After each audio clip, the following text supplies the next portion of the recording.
Good morning बच्चों, मैं हूँ वंदना। मैं आपके लिए लेके आई हूँ सूरदास जी के मोस्ट इम्पॉर्टेंट पद।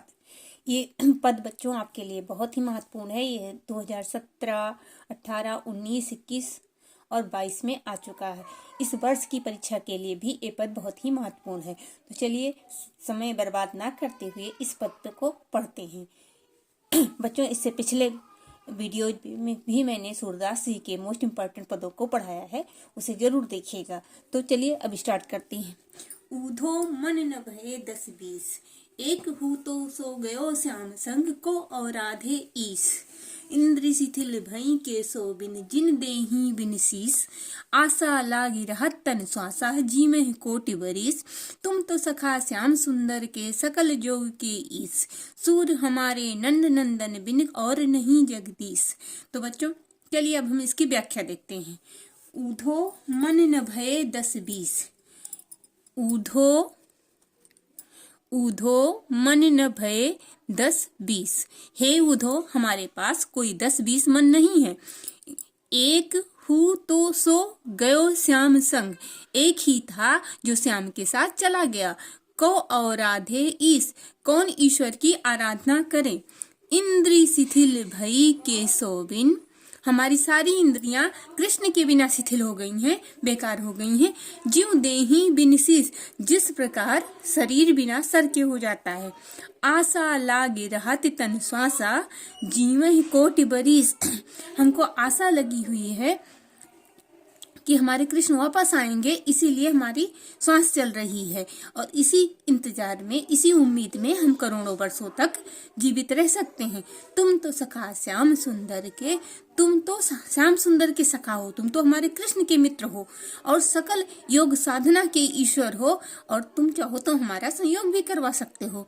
सूर हमारे नंद नंदन बिन और नहीं जगदीश। सूरदास जी कहते हैं कि गोपियां कहती हैं कि हमारे नंद नंदन के बिना, हमारे कृष्ण के बिना हमारा कोई दूसरा ईश्वर नहीं हो सकता है।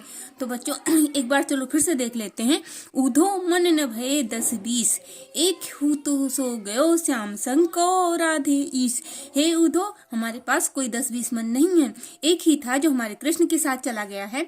हम किस प्रकार से किसी दूसरे ईश्वर निर्गुण ब्रह्म की उपासना कैसे करें। इंद्री शिथिल भई के सो बिन जीव देही बिन शीस, हमारी सारी इंद्रियां शिथिल हो चुकी हैं, हमारी ज्ञान इंद्रियां बेकार हो चुकी हैं। जिस प्रकार शरीर के सर के बिना शरीर होता है।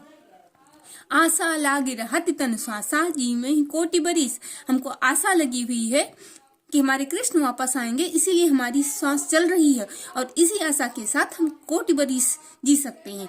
तुम तो सखा श्याम सुंदर के सकल जोग के ईस, तुम तो श्याम सुंदर के मित्र हो, तुम तो कृष्ण के मित्र हो और सकल योग साधना के ईश्वर हो। और सूर हमारे नंद नंदन बिन और नहीं जगदीश। सूरदास जी कहते हैं, गोपियां कहती हैं कि हमारे नंद नंदन कृष्ण के बिना कोई हमारा दूसरा ईश्वर नहीं हो सकता है। तो बच्चों देखिए, इसमें तुम तो सखा श्याम सुंदर के में यहाँ पे आपका अनुप्रास अलंकार हो जाएगा। सकल जोग के इस जोग के दो अर्थ होते हैं। एक जोग का मतलब है योग और दूसरा जोग का मतलब है संयोग, इसलिए यहाँ पर श्लेष अलंकार हो जाएगा। और ये जीव देही बिन शीस, यहाँ पे आपका उपमा अलंकार हो जाएगा। तो बच्चों अब देखते हैं कि इस पद पर प्रश्न क्या क्या बन रहे हैं। प्रस्तुत पदांश का संदर्भ लिखिए। तो बच्चों पूरे पद में जो भी पद आएगा उसका संदर्भ आपका एक ही होगा। वही प्रस्तुत पदांश हमारी पाठ्य पुस्तक काव्य खंड के सूरदास जी द्वारा रचित पद नामक शीर्षक से उद्धृत है। दूसरा प्रश्न आपका बन रहा है, प्रस्तुत पदांश में किन किन के बीच वार्तालाप हो रही है। तो इसका उत्तर यह है कि ऊधो और गोपिकाओं के बीच। प्रस्तुत पदांश में किन किन के बीच वार्तालाप हो रही है, तो इसका उत्तर आपका होगा ऊधो और गोपिकाओं के बीच। तीसरा प्रश्न आपका बन रहा है, ऊधो को किसके ईश्वर बताया गया है।